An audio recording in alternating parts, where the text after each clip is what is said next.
Elephant Man Podcast Network, grown man conversations dealing with elephants in the room. It's your man DB. Like, subscribe, share, hit the notification bell so you can know when new material is coming out. Today I have a very special guest.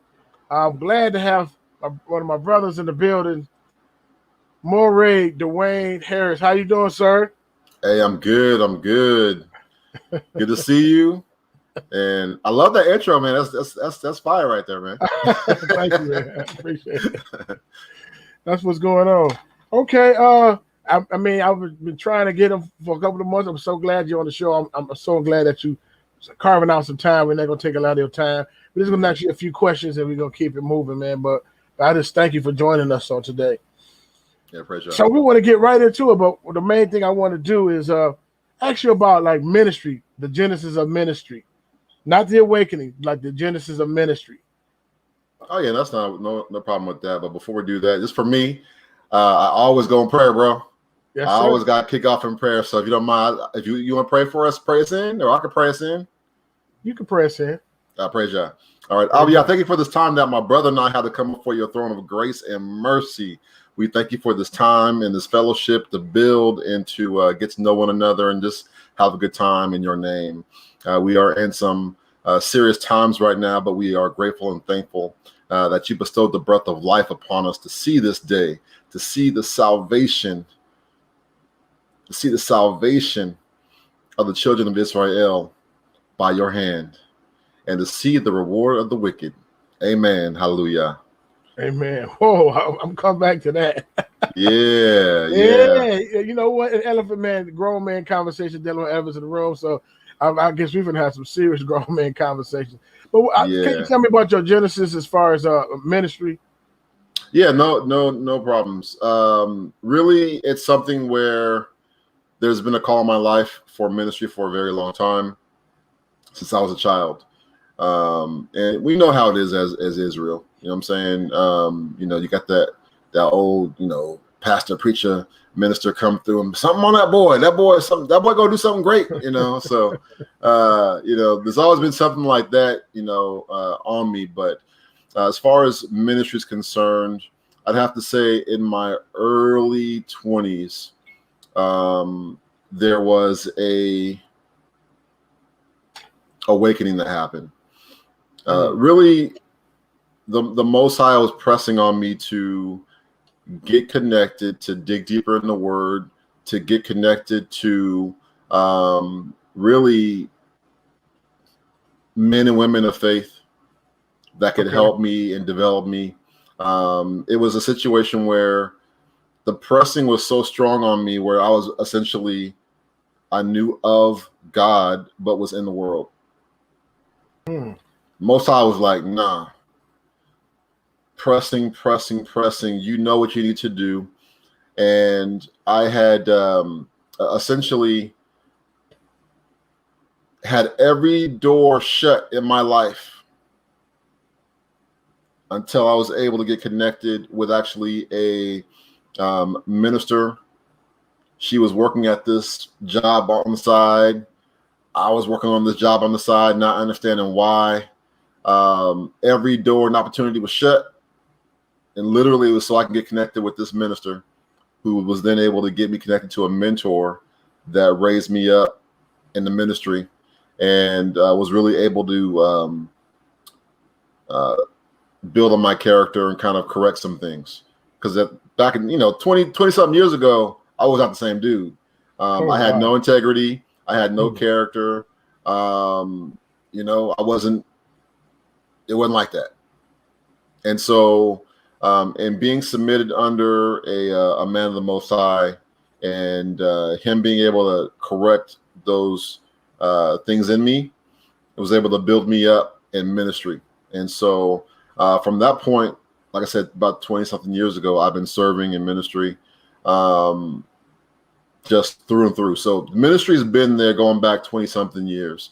In fact, when I met my wife in ministry. So as far as that's concerned, ministering to people, getting in this word, again, the Most High was pressing on me like, if you don't get in this word, you're going to die. Wow. No, it's not even a joke. It's not even like, it's one of those things where if I didn't do what I was called to do, I probably wouldn't be alive right now. So it's been a process ultimately. Yeah. Now, when it comes to this Hebrew ministry, you could say on that specific level of, ministering to the awakening house of Israel. That started roughly 2015, 2014, 2015. And what I had saw was that there are so many Christians out there that were teaching nonsense. Like these are fools. Like these Christians are out here talking crazy. They don't know their Bible. And I'm talking about, forget the Hebrew stuff. We're talking about back when most of us was just straight Christians, right? Most of us that are in this awakening, most of us, not all, but most of us was about that Bible. We knew that Bible. We was in that word. We was reading that Bible. We knew every point the pastor was going to preach on Sunday. We know every place. And it was one of those things where most of us really took our faith and our walk with God seriously. And so, coming into this awakening, I was seeing that most of the Christians at that time in 2014, 2015, 2016, all they cared about was they tithe money. All they cared about was, hey, kick some dollars down to me and we good. They weren't teaching the scriptures accurately, even on a base Christian level. And at that point, I was like, I recognized that most Hebrew Israelites, black folks, knew we were Hebrews. We knew we were Hebrew Israelites, but look at what we're at. Look at what we're in. There ain't no synagogue nowhere. There's no place to go to learn and to grow and develop. So what do you end up doing? You just end up going to the black church or a multicultural church. So on the inside, I know we the people. I know we're the Hebrew Israelites. But what now? So you just, in the first stages, anyway, just kind of end up going back to church, hanging out until it's insufferable. Until you look in and you're like, that's not accurate. That's not accurate. That's a lie. That don't make no sense. And in most cases, what I've seen, and some folks can attest to it, our people will sit there knowing we Hebrew Israelites, sitting up in a church. Why are you there? You go there for the music. You go there for the praise and worship, and then you're ready to dip out. Most folks, they go there for the praise and the worship, and then they try to leave. But the draw of the Christian church is the praise and worship, singing and clapping, right? Nowadays, they got the rock and roll music and the strobe lights going and stuff like that, like a nightclub, all right? But there's no meat to the script. There's no meat to the message. Most of these pastors are motivational speakers, and they got a book for you to get on the way out the door. And so this is when you saw a great exodus from the church. And again, for me, I was just looking from the standpoint of putting out videos, teachings online so that our people could get some real word. Yeah. And then from that point, it just stepped out to I needed to establish my own in-person fellowship. All right.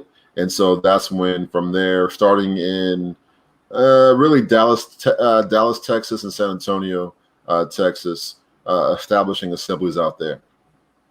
So we can go on. Just even on that one part of just ministry is very deep. It's very deep, but we'll stop right there for time's sake. Okay, so you was going to church in the Dallas and the Texas area? Not Dallas, in San Antonio. Okay. Briefly. Okay. Briefly, there was a my wife and I were going to one or two churches out there. One, I could have swore it was like an Assembly of God type church. All the pomp and all the, everything involved in all that. Nice people, but something was off. And another one was a Messianic church, and it was led by a Hebrew that secretly probably knows he's a Hebrew. I kind of get the vibe he might be a Freemason or something like that, but I'm not going to go there with him. But he's all intertwined and embedded with the Ashkenazim. So he, they the people, and they look like fanatical Christians that are subordinate in worship to the Ashkenazim. So it was kind of weird. You know what I mean? It was just very weird. But I will tell you this, I learned a lot from that church, or that, whatever they want to call that, assembly. I learned a lot from them, because I learned a lot of what not to do, especially when you got Hebrews that are awakening for the first time. It's one of those things where and I talk about it, I never want to get into a Hebrew bubble. Yeah. Where every other word is a Hebrew word, and most average Hebrews that are awakening don't know all those words. You feeling yourself, you know what I'm saying? Barakatah, right? Yahweh, right? You getting in it, and folks is like, what did they just say? I don't know what he's spitting everywhere. I don't know what's going on. I don't know what happened with that, right? Oh man. Hey, Miss Mikhail, what's going on? Yeah, a Koti. And they like, these people is crazy, right? It can be a little too much at first. And especially if you don't break down, listen, these are some words you're going to hear. Here's a list of some words you can take home with you, and you can know what they're talking about. Or even in your service, having that available so people can feel included and understand and not be on guard. Because the reality is this, is that when you're awakening and you know the truth, and this is kind of pulling your heartstrings, that this is the truth. You get connected, and you want to connect with your brothers and sisters. You're concerned, and you don't know this is really the truth. And so you're going to be on guard. Wow. Most of our people that are awakening are going to be on high guard, because you mess with my salvation. All I've ever known is Jesus. White Jesus, maybe at that. But all I've known is Jesus and the way the New Testament Bible has been interpreted. So anyone like you or me that are trying to reach out to our brothers and sisters and speak to them on any type of basic level, got to understand that even though that they're engaging with you, they're talking with you, they got high fences up. They got a brick wall, probably 5 feet deep, thick, that you have to be aware of. Wow. So you're not too strong and or too abrasive, and you just have to understand what you're dealing with the people. So, but like I said, I learned a lot from that messianic Hebrew church. I learned a lot from them of what not to do, and also some things to do, but definitely what not to do. Wow, that's powerful. So you were saying your awakening pretty much was like in 2015. Were you sitting in an assembly or a church at that time, or were you in between churches when you got awakened? And did you go through the phases? Because one phase is called anger, and one phase is called hurt and betrayal and frustration. Because I know for me, when I seen all these different maps and I'm like, man, who knew about this and who knew about that? And some people ignorantly, genuinely don't know, but other people know about these different things, and they hide it. They know who you are, and they keep you in perpetual ignorance and perpetual sin, so you will never, But even in Romans 9, 10, 11, it said the falling away from them is worshiping, is bringing the Gentiles in, but the receiving them is life from the dead. So it's a greater blessing. You know what I'm saying? Coming back, but it's just like, nah, we could. That don't matter, and you know what I mean. And so I just, what? So were you sitting in an assembly? The question I want to get at: were you sitting at an assembly when you got awakened? How did it roll out? So a little bit. I was awakened roughly 20 years ago. Was when my actual awakening happening. And my ministry happened. Wow, 7 years ago. Okay, Yeah, gotcha. 6-7 years ago. So me starting out in my own direct Hebrew ministry was about 6-7 years ago, but I was awakened about 20-something years ago. And so to highlight that aspect, I don't want to say, so I did go through, I went through most all the stages. I was in a Christian church at the time, under a good teaching. But one day what ended up happening was I was at work. I think it was on a lunch break or something like that. My wife called me and she said, "We messed up." And, you know, she didn't say messed up. She said that we effed up. She said, we effed up. I said, excuse me? She said, no, like our people. Because it must have been heavy. I think what it was is she was having one of them days where it was real heavy on her. And, you know, shout out to my wife, Nikki. I appreciate you. She definitely helps me do what I'm able to do today. So without her, I wouldn't be able to do all this wonderful work. But she said, we messed up. She said, our people must have really pissed God off. That's what her words was. We must have really pissed God off. And I said, why do you say that? What do you mean? She was like, because it don't make no sense. Like all the stuff we're going to, like, are we cursed? We must be cursed. We must have did something super wicked for our people to be like this. All the deaths, all the killings, all the brutality, all these different things, like something's wrong. You know what I'm saying? And the Most High had already been dealing with me with, you know, Deuteronomy 28, you know, and I was able to break that down to my wife. And we literally sat there on my lunch break and then we went down D28. At the end that my wife was like, well, there we go. That's it. We the people. Okay, that's it. Done. It wasn't no YouTube video. We didn't have to go back and forth with nobody because just within us, seeing the breakdown of our nation, our people, and how we were so brutalized and hated of all men, and to read Deuteronomy 28. And again, internally, most every Hebrew knows we the people. The challenge that some of our mothers and elders and stuff in the past had was they didn't have no proof. It was a feeling. It was a feeling, but there was no like we have today. We got maps, like you said, you got Negro land maps, right? You got DNA evidence breakdown. You got the work that B'nai Israel's been doing, my brother B'nai Israel, right? Breaking down all the hidden Hebrews. Like the hidden Hebrews is all you need, really. Man, he put that work together. Right. You know what I'm saying? You look at all that work done. There's so many different spheres of influence and people have brought out work, you know what I'm saying, from whatever area of this walk you in, you know what I'm saying? So, you know, if our brother Dante Fortune didn't get you, then Teo brothers got you, or Benea got you, or Rebirth of a Nation got you, or Moreh Duane got, so it's all this stuff coming out from everywhere, you know, and you know, it's powerful to see the awakening. But our elders didn't have it back then. They just kind of knew or heard some stories, but it wasn't concrete. You know what I mean? I remember getting the revelation about the term red bone.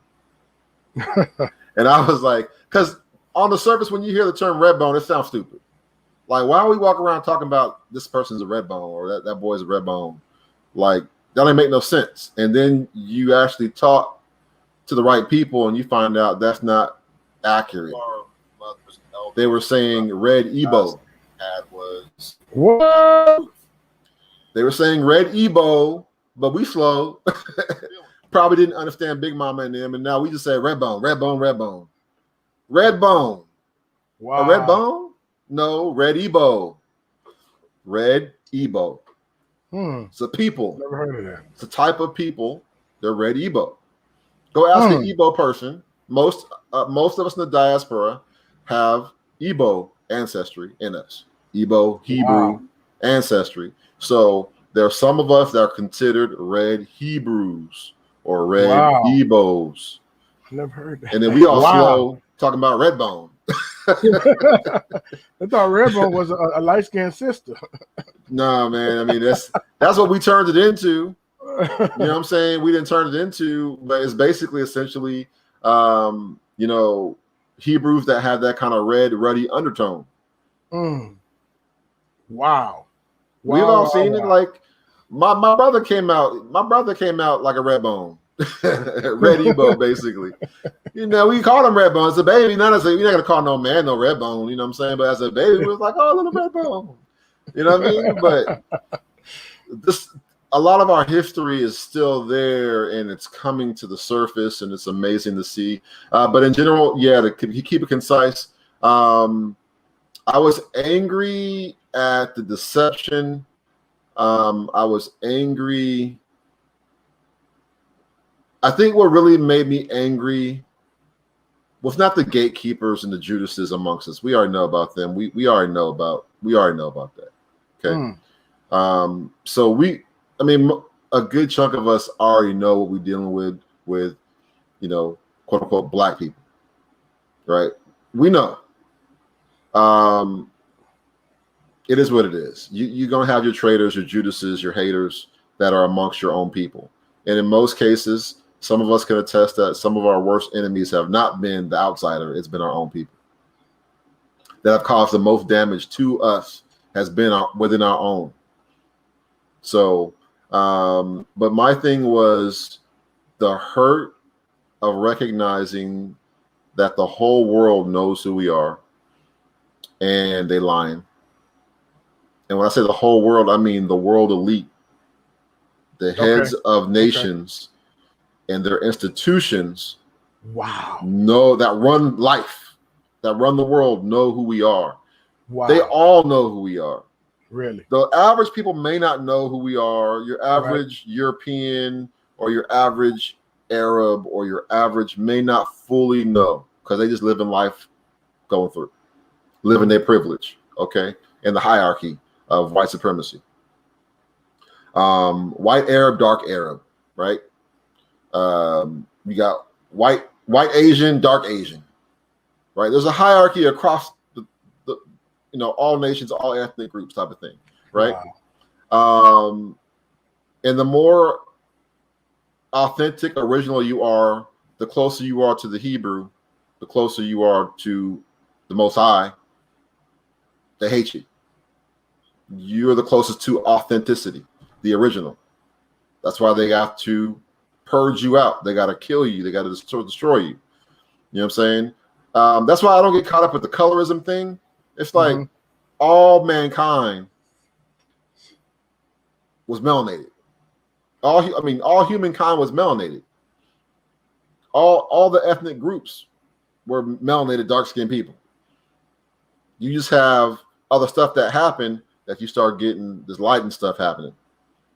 You know what I mean? Where now you have lack of melanin, no melanin people coming through, and everywhere they go, they create hybrid children. And then those hybrid children end up leaning more towards their side. So now you have this war going on. Wow. But the nations know who we are. They've been know who we are. And think about it. Every nation has on this earth that's worth something, has exploited and used the anointing that's on the Hebrew Israelite nation for their own benefit. Yeah. Every last one. So even in antiquity, you may not see it now, but in antiquity, we were there. You know what I'm saying? And so everyone's taking advantage of the Hebrew Israelite for their own personal gain and profit. When you read Maccabees, right? First Maccabees, second Maccabees, even third Maccabees. But first, second Maccabees, you get the understanding of how people viewed us. That when they wanted to war against our people, they came with chains. They came with chains. They were like, we're going to get some Negroes today. Man. All the nations, surrounding nations, like, that's the thing, like, there's no love like that for the Hebrew Israelite. As long as you don't know nothing and you just black, then they can be cool with you because you don't know nothing. So they can just kind of like a parasite latch on to your anointing and your giftings, and they want to be your friend, and they want to, invite you to the party because you cool. All right. Recognize that everybody has an agenda, and if they want their agenda pushed, they got to have a Hebrew in the face of that thing. Wow. Right? No matter what it is, they're going to put a Hebrew on that thing, and it's going to be blessed. It's going to be anointed. Wow. Everybody's trying to do an Uncle Laban move on the house of Israel, essentially. Man. Everybody wants to do an Uncle Laban move. Oh, DB, you so anointed. Hey, man, come on through. Right? Because they know they're going to have a greater benefit of having you at the forefront, pushing their message. Hey, put the microphone in his hand. Because the people are going to listen to him, right? So, but anyway, everybody knows who we are, and I think the critical point for me was recognizing that our ancestors were enslaved as children, separated from their parents, separated from their heritage, conditioned to be Christians, and brought to the diaspora. That broke my heart. Wow. That made me angry. That part right there, that made me angry. The other deception pieces and stuff like that, it is what it is. But the fact, like, man, you're a cold piece of work. If you could take a children, because like in the slave movies, they make you think like it's already some grown people, and it wasn't. They make you think like these brothers and sisters was like 20 years old, 25, 30, swole, strong. You know what I'm saying? And they brought them on the ship and brought them over. And like, no, the majority of our enslaved ancestors were children. The majority of our enslaved ancestors was probably 13, 14 years old. At the oldest average, maybe 13, 14 years old. They weren't no old people. They weren't no 20-year-old, 30-something-year-old people. That did happen in some cases, but the majority of our ancestors that were enslaved and brought to the Americas, the diaspora, whether it's Brazil, Central America, North America, Canada, they were children. In fact, check this out. Go look in the East Indian slave trade in the pictures that were taken. You see children. You don't see grown people. You see children. You see children on the boat. And then you see Ishmael and Edom as grown people on the boat with what? Swords, weapons, like firearms, and a turban on or something like that.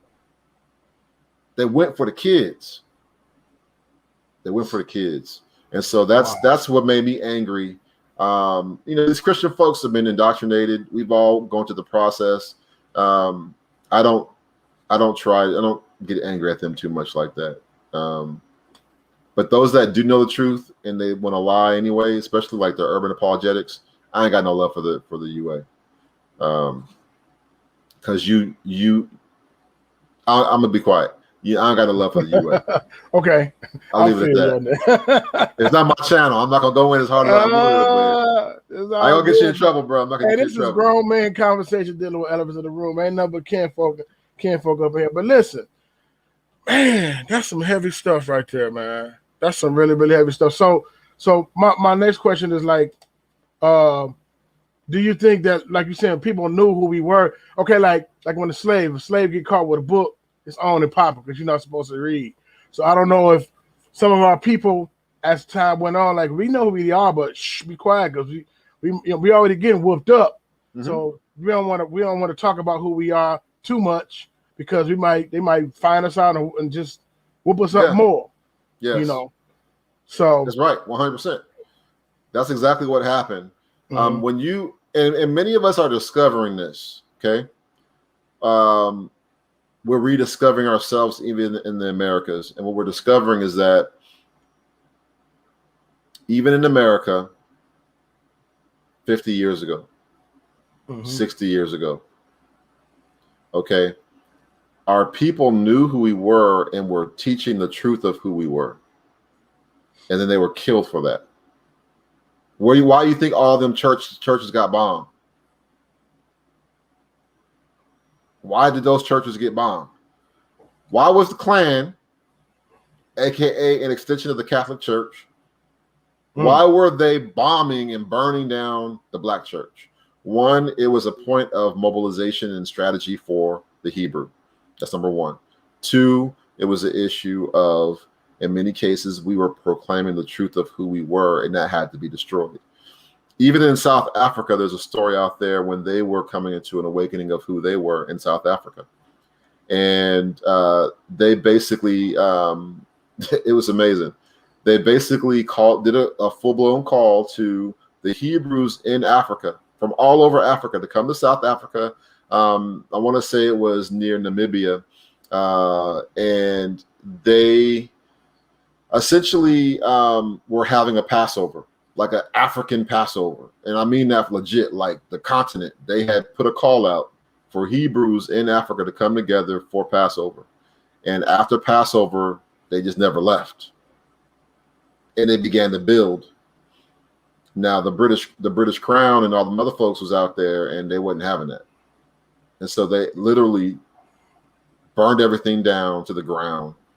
They killed half the people, and only a remnant remained. All right. And that history was buried. But these were Hebrews that knew they were Hebrew Israelites. And there was a call to all the Hebrews in the land to come through. We're about to celebrate Passover. And the crown was like, yeah, shut that down. Wow.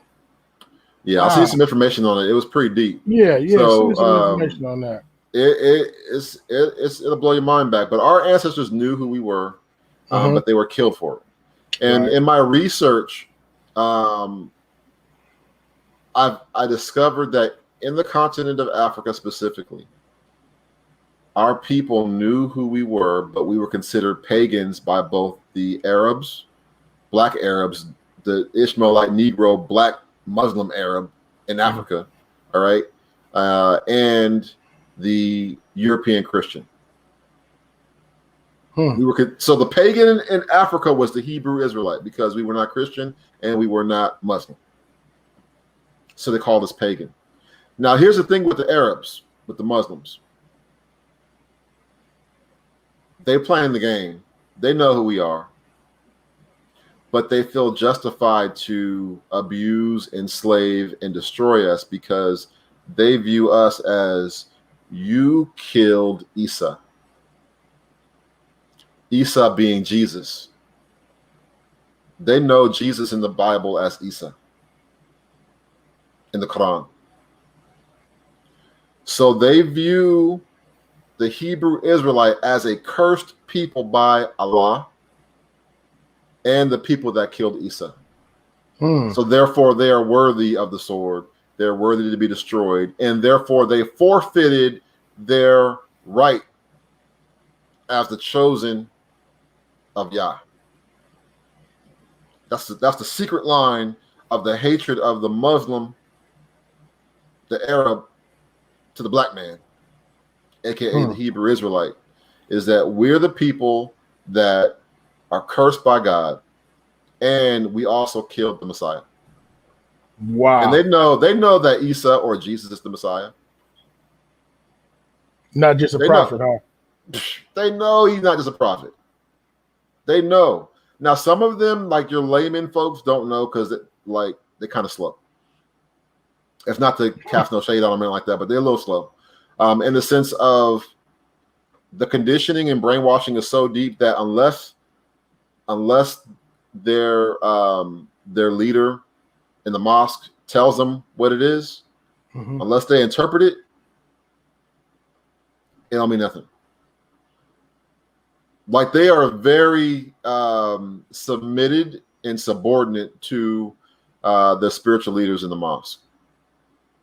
Like it's almost like if my Moreh didn't say it, then it don't exist. And I don't know. My Moreh tells me all those things. Like they can't. It's like they don't think for themselves on that level. They defer wholeheartedly to their teachers, their religious teachers in the mosque. Because I've had conversations with many a Muslim, like full blown, even like your white Arab Muslim, and asking them about their relationship with the Most High and them praying and stuff like that. And they go through the religiousness of prayer 6 times a day and all these different things, but the deepness they don't know about that. They go into to their imam. If the imam didn't say it, I don't know. So, but they know who we are. And then also the European Christians know who we are. Now, nobody's saying nothing because they know they're about to get that work. Because of the 400 piece? Yeah, they know about that 400. That's why we're going through this right now. Oh, listen, man. y'all, that's why we go, like, don't, I know we all kind of tense and, like, what's going on, what the Most High doing, But listen, 400 is up. The 400 is up, and these folks know we're about to get this work. So listen, at the same time, they're making these political moves on the earth. And they're like, basically, we got to kill as many people as possible. We got to destroy everything on the way out the door, right? So they want to jab everybody up, right? Hurry up and don't get jabbed. What's the money? Here's some money. Get jabbed up. So they're trying to jab up as much folks as they can, all right? Because they know 400 is up and this judgment is here. So at the same time they're doing this, what do you see happening around the world? What happened in France? France is getting unloaded on. The nature, Most High, is bringing that sword. The earth is whooping on these folks. So I don't care if it's in Japan. Germany, I don't care if it's in Germany. I don't care if it's in France. I don't care if it's in Italy. They're getting that work. Wow. What was it? Earthquakes hitting everywhere. There was a tornado hit down in Virginia that came out of nowhere, and they're like, we don't know what happened. Right? So hold on, number one. It's time for us as a people to really get in lock one to another. Like, put aside a lot of these minor differences that we may have. Say that. And we have to be on one accord and take care of one another.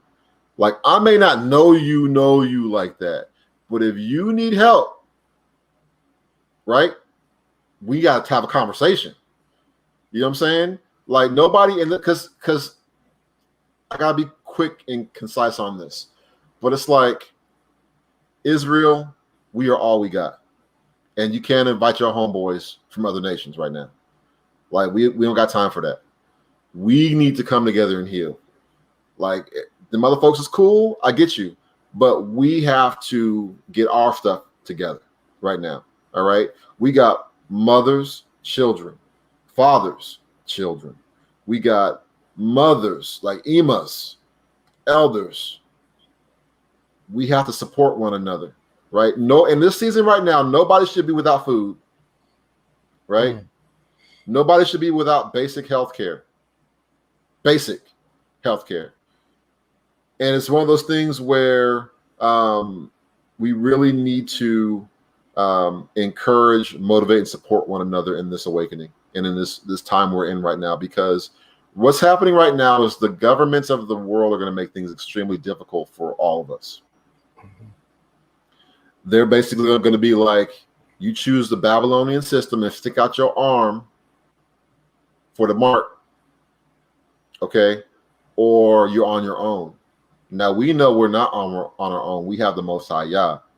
All right. Now, in us having the Most High Yah, we also have each other. So it's one of those things where we have to support one another. All right.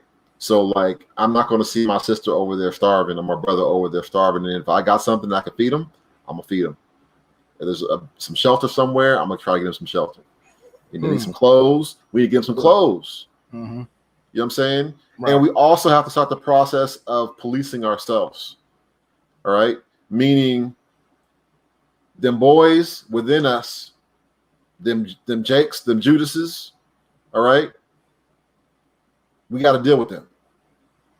Those people that will prey on our own children, they out there trying to sell dope to your kids. You're not one of us. You got to go.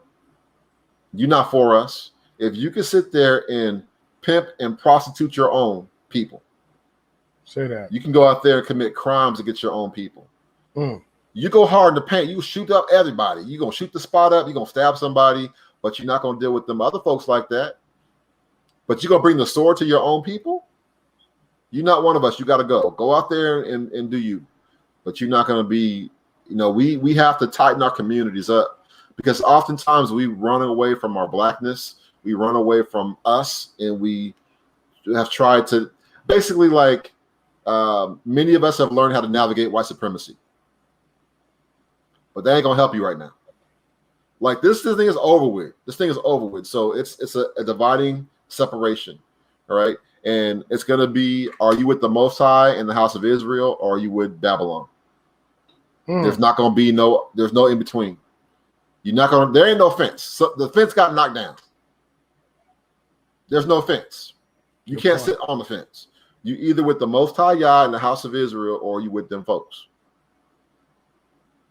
And so, and the way we're going to survive this thing is by supporting one another. So listen, when it comes to digital platforms, you need to have your own digital platform. All right. You like Instagram so much. Listen, we got to have our own Instagram. Somebody make an Instagram for Hebrews. Okay. That's something we got to do. But don't bring that jank from Instagram over to the Hebrew side. You know what I'm saying? Like no different from me. Like I'm not bringing Facebook junk over to Hebrew Connect. I'm not bringing some of the jank that you may see on YouTube to HebrewconnectTV. Like, no, it's very filtered content, pure content, right? Because, you know, you look on some of these things and you're seeing all kind of abominations and nastiness. You know what I'm saying? So, the bottom line is, my point being is the moves that are being made right now to restrict. If you want to play in Babylon system, then you got to stick out your arm. Well, we're not going to stick out our arm. So there's no sense of complaining about YouTube or Google or Facebook or Instagram or TikTok don't like black folks. We got to build our own. We have to support our own. If there's a feature or function that you want to have and what's going on, then talk to the people and let's get it working. You know what I'm saying? You know, healthcare. We need to have our own healthcare clinics. Dental clinics. We need to have our own dental clinics. Education. We need to have our own classrooms. We need to have our own education for our kids. Why in the world are you shipping your child off to go be in Babylon's dungeon to learn from these folks? I don't trust these folks. I don't trust these folks. I never trust them, but I really don't trust them now, especially when they're putting kids on buses and being like, little Johnny, little Leon, little Leroy, we're going to go to the clinic and talk about the COVID-19 vaccine. Did you want one, little Johnny? Like, no, man, we ain't doing that. You're not going to bust my kid down to the clinic to get him jabbed up. And have your kid coming home talking about, they took me to the clinic and they told me this was good for me. So I said, okay, try and jab your kid up. We got to educate ourselves. That's all it comes down to. Like, listen, we got to be self-sufficient. And we have to have the political will to choose the Most High and Israel, and not the convenience of Babylon. That's dope. Yes, I know Babylon's convenient. It is. Oh, you know, let me go on YouTube and post this. Right, I gotta go on YouTube or something like that because I gotta get them views. Right, but who's really viewing your content, and do they really matter? Who's viewing your content? You might have more views on YouTube, but what's the impact of those views, right? Yeah. And that's not to say that we shouldn't be on YouTube or something like that, but the bottom line is that we need to support and engage on our own platforms more than we do on these other folks, because we've become like Americans. We're consumers. We don't produce. We don't produce. We don't create. And if we do produce and create, we sell out and hand it over to the other nations. Man, I've actually had many people tell me I should build up my platforms and sell them. I'm not doing it for profit. I got my own money. I got my own support and sustenance, right? Now, that's that. I'm not going to build up my platforms for the purpose of selling it. It's like I'm going to build up BET to sell to the white man. So now there's a black entertainment television that's ran by white people. It's like the black news channel. Everybody was excited about the black news channel, and then it's like, why is that sister rocking the maddest weave I've ever seen in my life? Why are they talking like that? Who are? And then you find out it's like an Arab dude runs the Black News Channel, and all the people that are in power at the top are not Black people. So you got non-Black people that are running and directing the Black News Channel. That can't be a thing. We can't support stuff like that. We just can't. Thirsty consumers that want all the things, feed me, give me all the things, but we can't build nothing ourselves. We need to build our own content. We need to create our own platforms, and we need to support it. And if it's whack, if we build something and it's not as good as the other, then we got to make it as good as the other and better. We can do it. We're smart enough to be able to do it. You know what I'm saying? We don't have to run over to Babylon's system.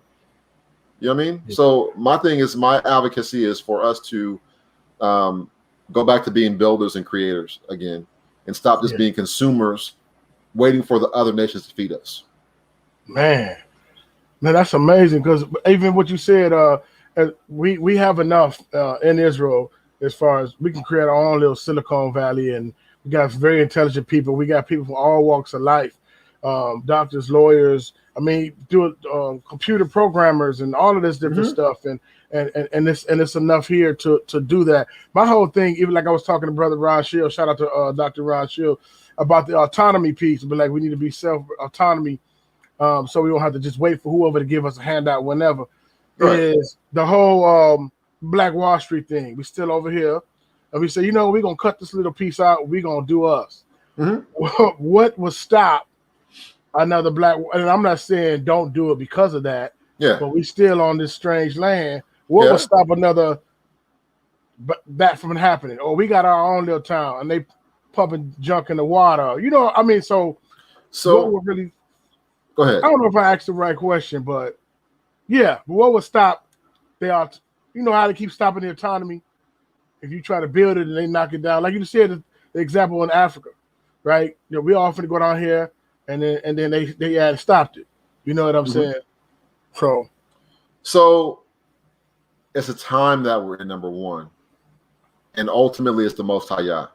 Okay, gotcha. It comes down to, who is your Elohim? Do you know your Elohim? Do you trust your Elohim? Even unto death, we don't trust our Elohim. Now, what I've seen before, and even in modern times, is you're not going to get the political will and solidarity off of being black. So if you try to recreate a Black Wall Street, it's going to die. It ain't going to work. Because you can't rally around being black. This is the reason why, like, I'm not a Pan-Africanist. I have a desire to see all 12 tribes of Israel come together collectively, regardless of where they're at. All right. And so I want to see that Hebrew Israelite and Hebrew unity. I don't even mind to a certain extent connecting with other Hebrews. They may not be Hebrew Israelites, but they're Hebrew by blood. I don't even mind building with some other Hebrews as long as they align with the Most High. Okay. But you're not going to have this Pan-Africanist type unity thing, because people don't understand. When we're told Africans sold Africans into slavery, that's generic. That's not even accurate. When they say black people sold black people into slavery, that's not even accurate. You had Hebrew Edomites and Hebrew Ishmaelites selling out their cousins or their brothers, Hebrew Israelites, to the white man. That's what happened. That's what happened. And so here in this country, number one, you're not going to be able to rally behind us being black, because we're not going to be on full one accord. Plus, most of these folks don't want to be black anyway. They want some money. They want some money. So the love of money is the root of all evil, and some of these Negroes love money. They will genocide your whole family for some dollars and won't even care. So you're not going to be able to rally behind just being black and be like, oh, we black-ish, and we're going to go ahead and do Black Wall Street because we black, y'all. You're not going to be in line and in tune with one another. It's not going to work. There's going to be some sellouts that are going to sell out to the white man or the Asian man or the Indian man, or whoever else, for some more dollars. It's going to burn. There's not going to be no covering on that. Now, if we as Hebrew Israelites come together in Torah, if we come together in Torah, we may not agree on everything, but if we can get some core foundational things locked in, and we say, listen, we're going to support each other, we're going to love one another, we're going to take care of one another, we're going to rebuild, and we're going to grow. We're going to take out, we can come together political will to come together and buy this piece of land. We're going to go ahead and survey this land. We're going to make sure there's some running water or some water wells in there. We're going to do what we got to do, and this is where we're going to go. And we're going to make sure that we have everything that we need. We are going to police ourselves. And also what it comes down to is, and to a certain extent, we're going to have our own security team to be able to enforce the goodwill of the community. I got to be careful how I speak. But we got to have our own security team that's looking out for the welfare of the land. All right. So that means we taking care of business of any type of altercation or incidents inside or outside. All right. We have to monitor. We have to, talk to one another.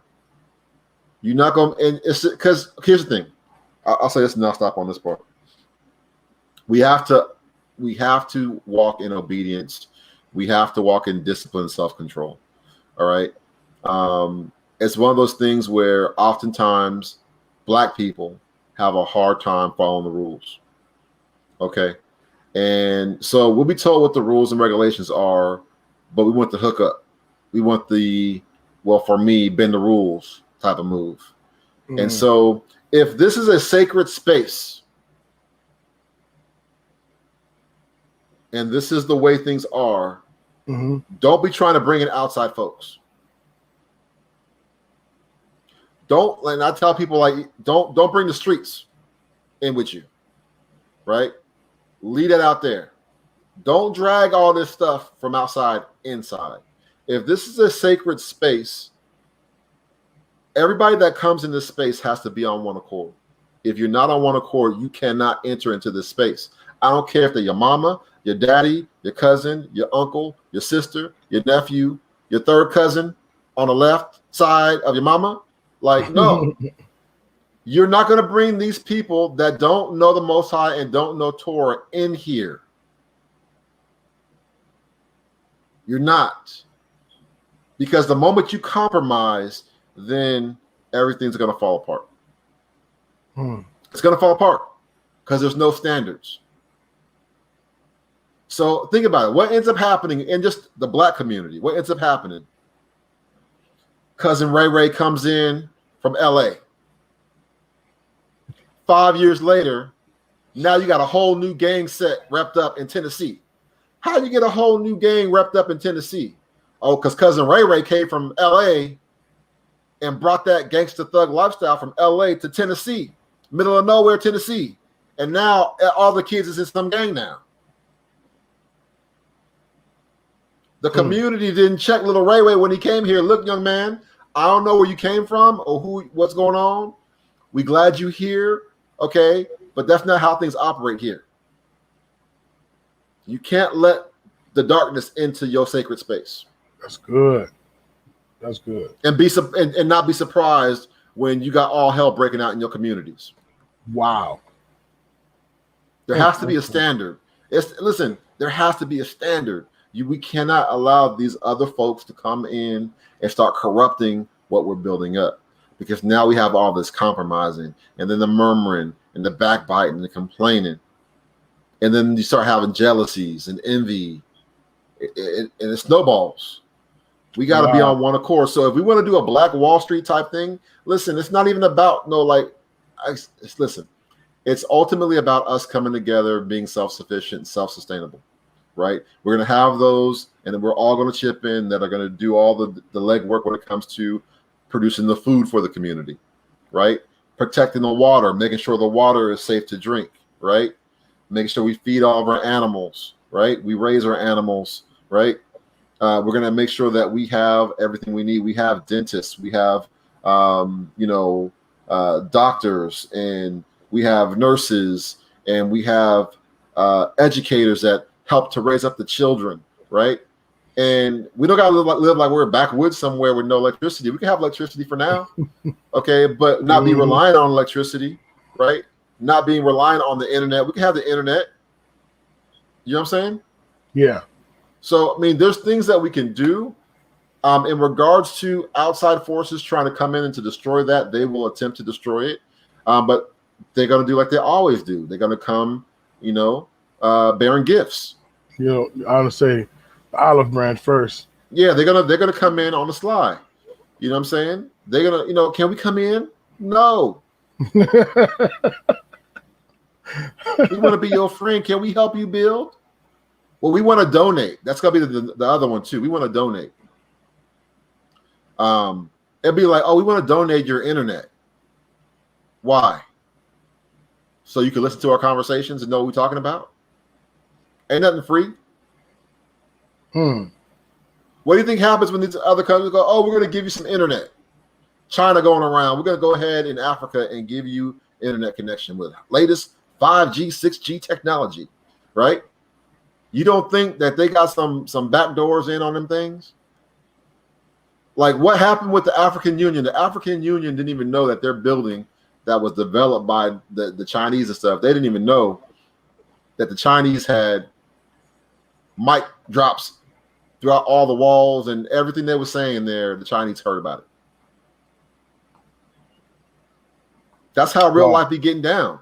We don't got no friends and no allies like that. So I know I went off a little bit, but yeah, it's one of them things where as far as like a Hebrew Wall Street type situation, or just us having a sustainable situation, it can be done. We got the Most High Yah, okay? This is why a lot of these different Black nationalist type movements didn't work. It wasn't their time, and they were not rallied around the truth. They didn't know it yet. Sure. They were just like, we Black, we're tired of the suppression. We're going to come together and be self-sufficient. And then, folks did what they did, and you got ninjas in the mist. You got your Judases, right? You got your Judases that come through, and they sell you out. And so this is why it's important to have a certain level of intimacy with your brethren and have discernment, and you monitor your relationships, because the other nations are going to play us against ourselves, right? They're going to try to get in your ear and be like, DB, you can pretty good. You should step out on your own and do your own thing. You can have your own Black Wall Street. Really? Yeah. We'll fund you. We'll help you. Or we think you would be a better at leading this thing, right? So outside folks are going to try to cause strife and discord amongst the assembly, amongst the community. That's good. And we can't have that. You know what I mean? We can't have that. We just can't. So is it possible? Yes. And we need to act now, because what I'll say is this: the money's worthless. Right now, the money is worthless. Yeah, it don't mean nothing right now. So what it comes down to is this. This is I don't know all the folks that follow your ministry like that, but it's like this. My message to those that follow your ministry is whatever you need to get for you and your family right now, you need to get it. Like today. Don't wait. Many of us are sitting on stimulus checks just looking at it in the bank. And that's what most of America has done. They've taken their stimulus money. If they haven't gambled it off and tricked it off, They've basically gone ahead and they got it in the bank and they're looking at it, saving it for a rainy day or something like that. Listen, that money don't mean squat. You see inflation happening every day, and also you see the situation where at the end of the day, this economy is going to collapse. Yeah. So the money won't be worth nothing. So all those great things that you can buy now, you won't be able to buy then because it won't be worth nothing. Your money won't be worth nothing. What are you going to do when they flip the switch and it's a whole new currency system? What are you going to do when, within a week they have some new mandate, new made up regulation on the fly? I guess, forget the House and the Senate. We're just going to push out mandates and say, I decree as the president / dictator of the United States, this is what we're doing. Say that. That's what's happening right now, right? And so what are you going to do when your money ain't worth nothing? Powerful. What are you going to do when they say, listen, you can't come into the bank anymore because you are a threat to the customers and our employees. So if you cannot show proof of vaccination, then you cannot use our ATM machines and you cannot use our in-person systems. You can only do online banking. What you gonna do? What you gonna do when your ATM stop working? Your ATM card. What you gonna do when the bank starts reducing your credit line? Because you're sitting on that $5,000 credit card, right? What you gonna do when they cut that down to nothing or how much you owe? Whatever you need to give for your family, you need to get it now. Don't just sit. I'm serious. Don't just sit there on the money looking at it in the savings account. It's dope. Plan for the winter. Get your coats now. You need some new shoes or some boots? Get your boots now, right?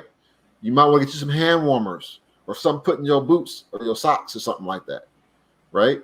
You might want to go ahead and get you some extra water. Mm-hmm. All right. If you're down with the firearm piece, you might want to get you a firearm piece. You know what I mean? If you want to go Walking Dead, then you might want to get you a sword. Okay. You better buy that $200 sword.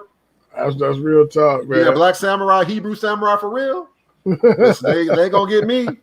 When you run out of bullets, at least you got something to work with to defend yourself. I know that's deep. But what I'm saying is that when everything collapses and there ain't no more grocery store and there ain't no more Walmarts, or Walmart tells you, I'm sorry, all of our employees must be vaccinated. Target says all of our employees must be vaccinated. Say that, preach. Walmart says all of our customers must show proof of vaccination. Say that. Target says all of our customers must show proof of vaccination.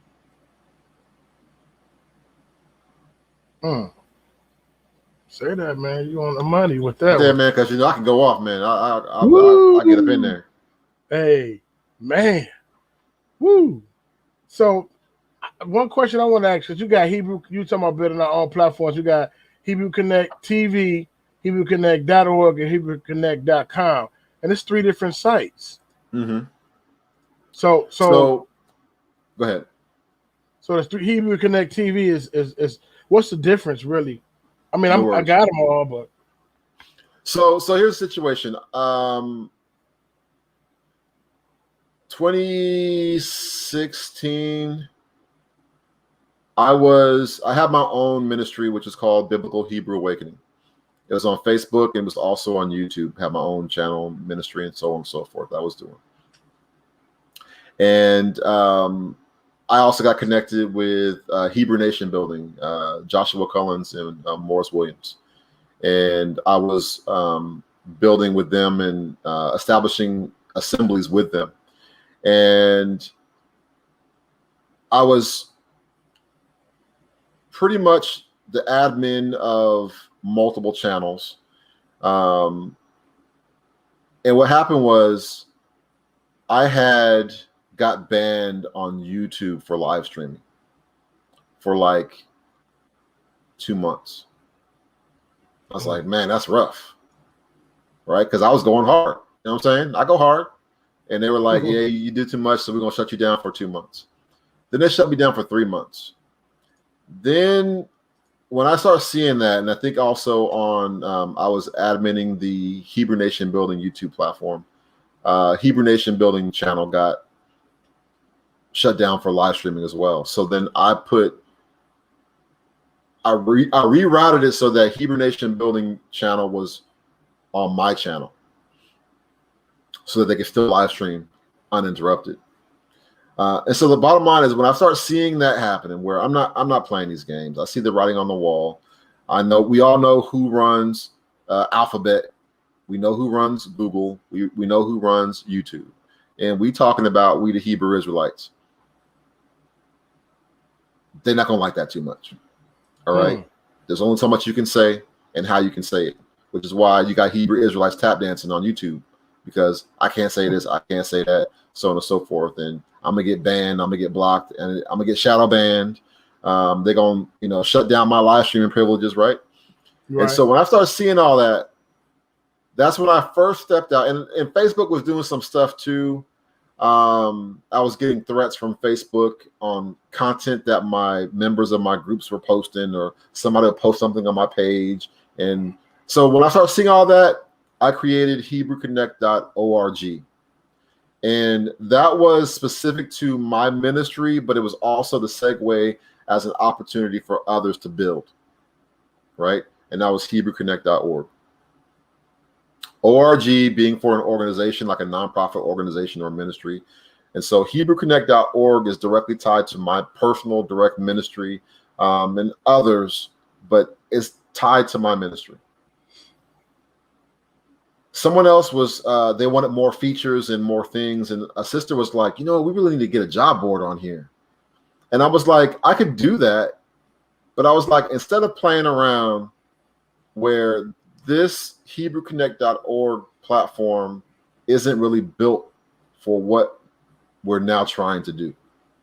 And people, what they really want is they wanted something that was akin to Facebook, but specific to Hebrews.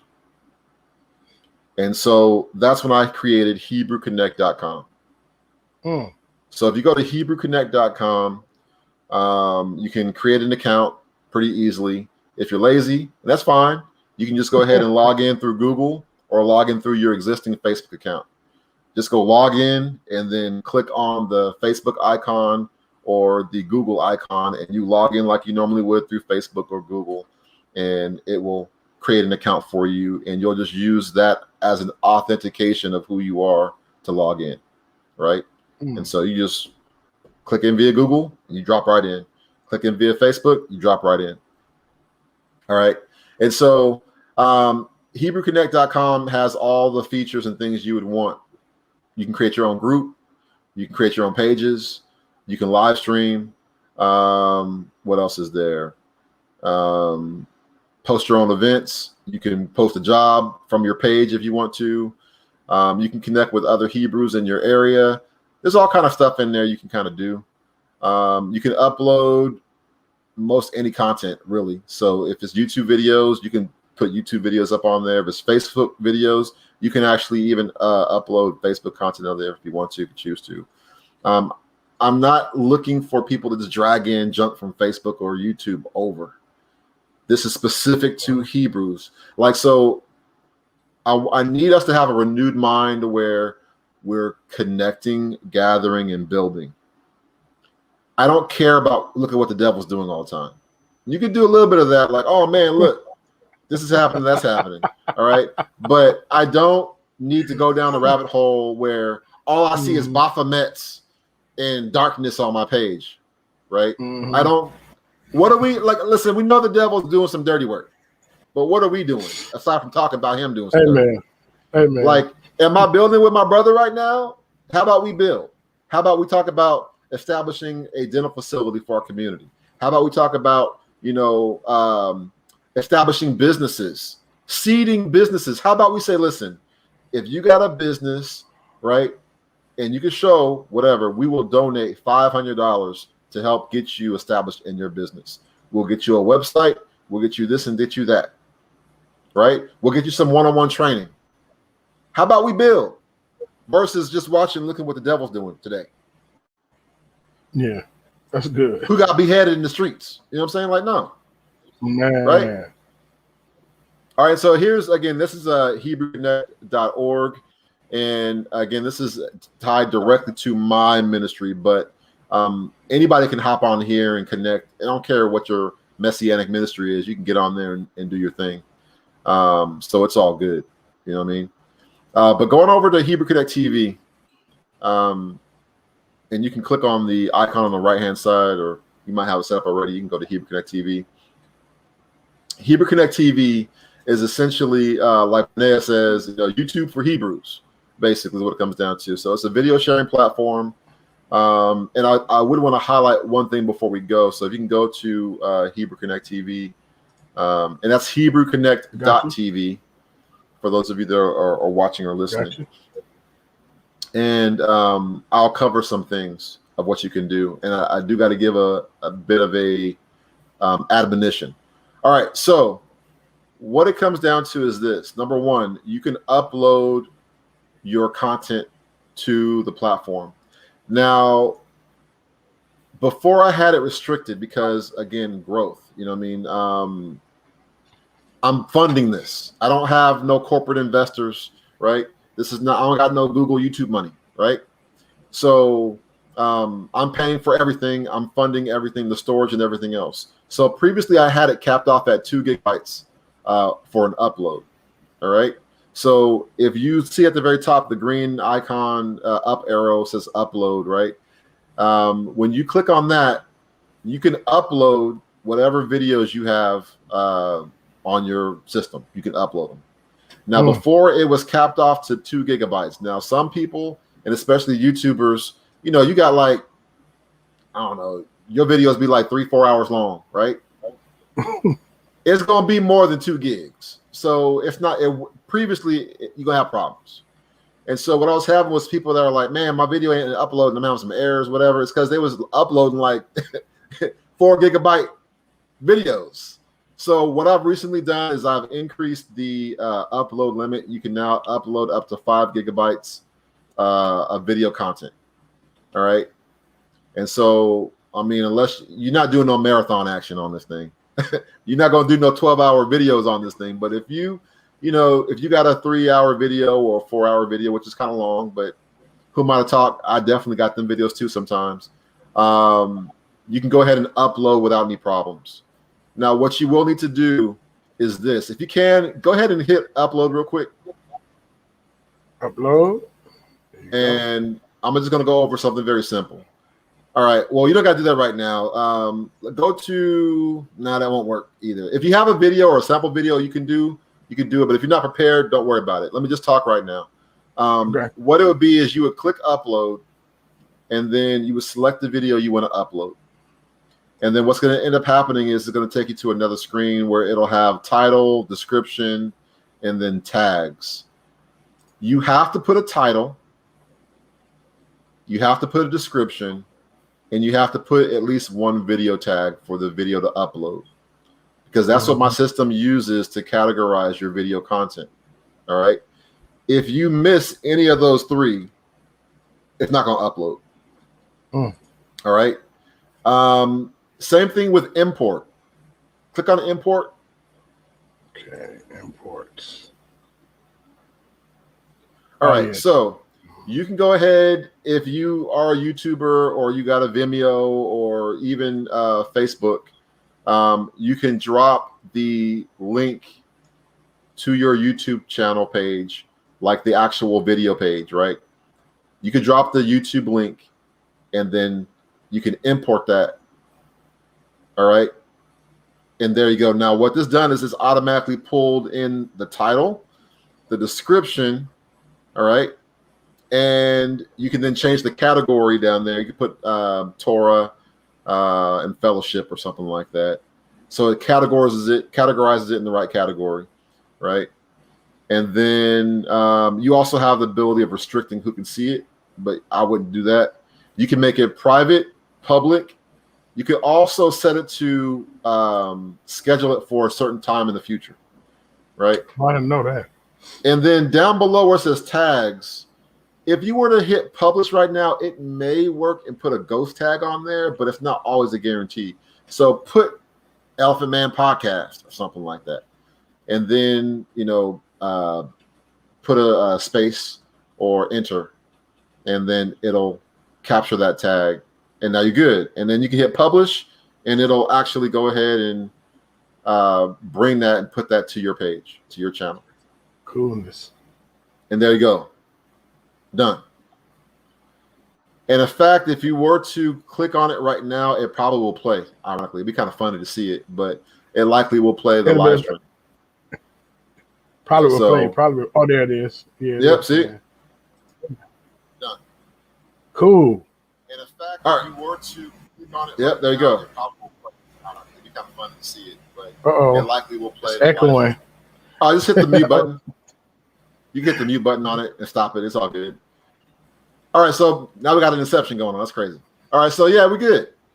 So that's how you can do it. If you want to just go ahead and, import some of your existing YouTube or Vimeo content, you can do that. You know what I'm saying? And then on top of that, what I will say is this is also vitally important. You can freely share your Hebrew Connect TV videos on any platform that will accept it. So, I mean, you can share it on Facebook. It's going to look right. You can share it on Twitter. It's going to look right. You'll be good. So, but the bottom line is, we have to invest in our own platforms. And so my thing is like this. I want you as a Hebrew Israelite to share unfiltered. I don't want you to be sitting there, I can't say this, I can't say that. Like, make your content and push it out. All right. If you have a video you're about to go in on and you can't put that on YouTube, then just tell everybody, hey, go to my channel on Hebrew Connect TV and you'll be good. I'm not tripping. And I don't have to agree with everything that you put out there on your video. I'm not going to be the Moreh police that's going to be sitting there, messing with your video. You know what I'm saying? The main thing is that all my platforms are for Messianic Hebrews. That's my red line issue. Anybody pushing like they hating on Yeshua, I can't get down with that. Amen. Outside of that, there's folks that are like, hey, all praise to Ahaya, Yahweh, right?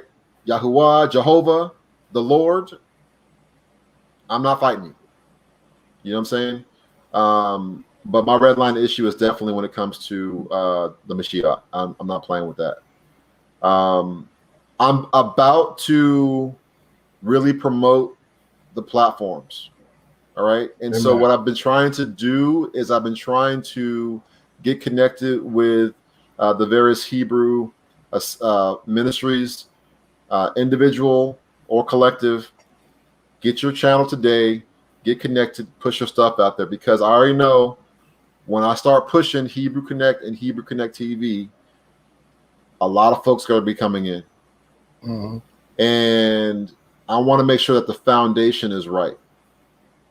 Because whenever we do something, everybody tries to creep in and they want to push their own agenda and get in and start doing stuff. So when I start pushing it to the wider Hebrew audience, there's going to be other folks that try to creep in and push their stuff out as well. All right. But I'm telling y'all, this is for us. I am unapologetically Hebrew. I'm for our people. And I want you to have a safe platform for you to be able to go and build and grow and not be discriminated, right? Like I said yesterday on my Sabbath fellowship lesson, Babylon needs us. We don't need Babylon. And so, there's a variety of different options out there. You can, get connected on Hebrew Connect, get on Hebrew Connect TV. Go there. There's outside of my platforms. There's Hebrew Sphere, right? Yeah. Get connected on Hebrew Sphere. I'm not sure what any other ones are out there, but the bottom line is support our own Hebrew Israelite owned, maintained, operated platforms. You know what I'm saying? And that's what it comes down to. And if you want a functionality on there, then say, hey, we need this functionality. That's what it comes down to. You know what I'm saying? Like, and also, like I've knew this from the jump that I needed to get some mobile apps. So I have mobile apps already in development right now. They're done pretty much. So Hebrew Connect TV, I'm pushing that out first. And so there's a Hebrew Connect TV app on Android and iOS. So in the next few weeks here, probably 1 week, once Google approves it and they push it out on their Google Play Store, you'll be able to go to the Google Play Store and download the Hebrew Connect TV app. All right, it's like legit app. You go to the App Store and download it, and you'll have all the same functionality as the web. All right, so Wow. I know the mobile app is important for people, and so I literally have it done for both HebrewConnect.com and Hebrew Connect TV. So Hebrew Connect TV, the app is going to come out within the next week, and then Hebrew Connect or HebrewConnect.com associated will be probably next 2 weeks, 2-3 weeks. First on Android and then on iOS. So that's going to be out there soon. Wow. You will have the ability, because you have the ability of doing it right now. On Hebrew Connect, you have the ability of doing like we're doing right now. We have the ability of doing video chat. So you can do video chatting or audio calling on the Hebrew Connect platform, whether you're on the web or mobile web right now. And then on the app, you'll be able to do phone calls and messages through the app as well. So that'll be a benefit to our people in case they want to act funny with the internet and other programs. So Yeah, absolutely, man. You know what? And I had uploaded that. I had that Operation I forgot. It was a video I put up, and they was like, you can't use it. I put it right over on yours, and it loaded right up. You know, so people could still see it. Operation Warp Speed, when it first came out. yeah, that was good, You man. know, so, and I was just like, man. So they danged me on it, so I just put it over there, and it was uploaded with no problem. So I was leading everybody over there to it. So man, this is a blessing, man. Man, we definitely got to get a second bill, man. I really appreciate you coming on here. It's just, man, I mean, we got stuff, Kingdom Preppers, we got Biblical Hebrew Awakening, we got Birth of a Nation, and then Rural Roots, and then her Rural Roots with Hulda David. Mm-hmm. She's a teacher's teacher, man. She gets it in. But in close, I want to just ask you about that fellowship where y'all be having them Zoom meetings. How y'all just get together every Sabbath and have those Zoom meetings, or what? Yeah. It's definitely y'all willing, obviously, because I mean, what happened? The reason why the platform went the way it did was with the pandemic, and many Hebrews were isolated, and they were not either willing to go fellowship or just literally not able to fellowship, and that's why I switched the platform up from just making videos to doing more of the building you see on the Zoom. And our Zooms get deep, man. I mean, sometimes you don't see them on there unless you're on the platform, but we'd be like sitting there like 70, 80 deep sometime on the Zoom. Yeah. But it's open to all Hebrew Israelites that want to come in. All Gentiles and other nations, they can watch on the YouTube. The reason being is out of respect for the house of Israel, because when you're building and when you're recovering, you're healing, right, from traumas and the things that we're dealing with, you don't need to see the face of your open enemy. They might be nice, and they might be cool and everything like that, but you don't want to really see them looking at you like what they talking about. You know what I'm saying? Like we not doing that. So oh man. It's for Israel to come on in and really just kind of heal and build and break bread together. And this is very important. It's very important for us to get connected. So for those of you, if the time is right, because I'm West Coast, so Pacific Standard Time. So I'm 2 to 3 hours ahead, depending on where you're at. And so if you're able to catch our fellowships after your existing fellowships, come on in. Just go to Hebrewconnect.org and go to the event section, and then you can RSVP for that following Sabbath fellowship. And then you'll get the link, and then you'll be able to go ahead and get connected. Drop right into the Zoom. Oh, that's awesome, brother. Mm-hmm. Man, thank you, man. Man, this is a blessing, and I appreciate the work that you're doing. And it's a lot of work you're doing. Thank you, staying on the wall. You could be doing anything, but you chose to bless the Most High's people. And we're gonna definitely lift you up, man, and connect and all that, man. This is really awesome. Any final words? Any final words before we quickly close out? Yeah, all praise to the Most High Yah for this time to build with you and just to fellowship and have a conversation. I got to say, I'm very proud of what I've been seeing you do over the past year. Even just has been amazing. The different builds you've been having, all right, and the content you've been pushing out, the dialogue and discussion that's been had on your channel. And what's up with that music, man? Like, we gotta get some more of that music out, man. Yeah, like, I know. I got to get back in the studio, man. Yeah, you do. We got to drag this brother to the studio, y'all. Like, one of the first things I got was, some of your music. I was like, man, this brother's got skills.